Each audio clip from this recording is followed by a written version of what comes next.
First of all, I served all my first 18 years in the Senate. And when I came back, I ran for a House seat. So that in itself is a whole different culture. There's twice as many people. The norms over there are different than they are here. But the ability to work across the aisle politically between Republicans and Democrats was much less, we were much less able to do that when I came back. I've always had friends that would raise eyebrows because of personal relationships politically, and we just always had that in the days that I served in the 77 to 95 era. I found it much more difficult to establish positive working relationships with members of the other party in the House. I find it now much more pleasant and workable here in the Senate now that I'm back.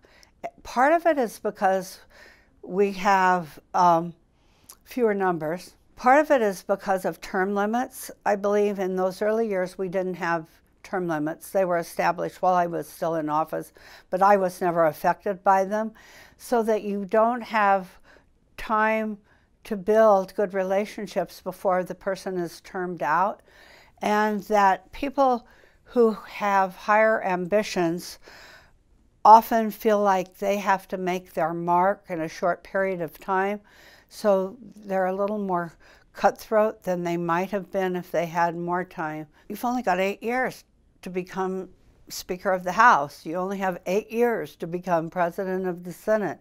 And I think that colors people's thinking and their method of operation. This session, my #1 priority, in addition to making sure we move forward with the Red for Ed movement, because I'm a retired school teacher and sit on a school board, education issues are always #1 with me still. That's what got me into this business, and that's what keeps me in the business, really. But my #1 other issue is the issue of homelessness. Also an issue that I've had from the get-go, however many decades ago that has been. And one thing that caused that to come even more to the forefront is that my neighbor was brutally murdered by a homeless person a little less than a year ago. And it was during legislative session, and I gave a floor speech about his death and his murder, and why we're still underfunding the Homeless Trust Fund, because there's such a need, not only in my district, which is Central Phoenix, but in other areas of the state as well. We're just not doing what we need to do, and that is influencing issues in neighborhoods across the state. And so I have picked up some colleagues who are unlikely, but one of them is Representative John Allen, who's helping me with homeless issues this year and trying to get more money into that Homeless Trust Fund so we can do a better job of taking care of our most needy persons and the most vulnerable people in the state. Heather Carter's another one that jumped right in and said she wanted to be involved. And so now that we have some bipartisan support for that issue, I think, and that we have some money available this year with more one-time money and more ongoing revenue available, I think that we will see some changes finally. Those dollars were cut drastically when the Great Recession hit back in the early 2000s. My favorite book is a book of poetry, and it is The Child's Garden of Verses by Robert Louis Stevenson.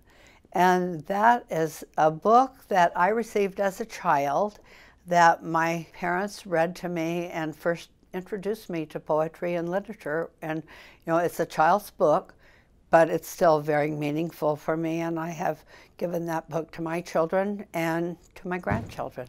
It's not very esoteric, but it's meaningful to me from my very young age. My #1 advice is to get involved with your community first and your political organization, or your interest in community, whatever that happens to be. It came naturally to me because I was a teacher, and so those were my issues, and I had great mentors, and there are a number now of really fine training programs for people who are interested in getting involved so that they learn how to run campaigns, they get to know about issues. You know, Flynn Brown is a wonderful internship or program that trains young people about community valley leaderships, another one. And political groups or parties also have training programs. Emerge is a wonderful one for training Democratic women, for example, and I think there's a Republican training group for young Republican women. And I think getting to know your own legislators or members of the court or whatever your interest is, it's always nice to reach out. I know I'm mentoring a young woman who is a Flynn Brown scholar in the Barrett Honors College now, and she's a refugee from Africa who has been here only 7 years and already is a Flynn scholar and graduated from Bioscience High School, which is one of our Phoenix Union High School districts. So, you know, there's great talent in all of our kids, and we can't afford to waste that talent.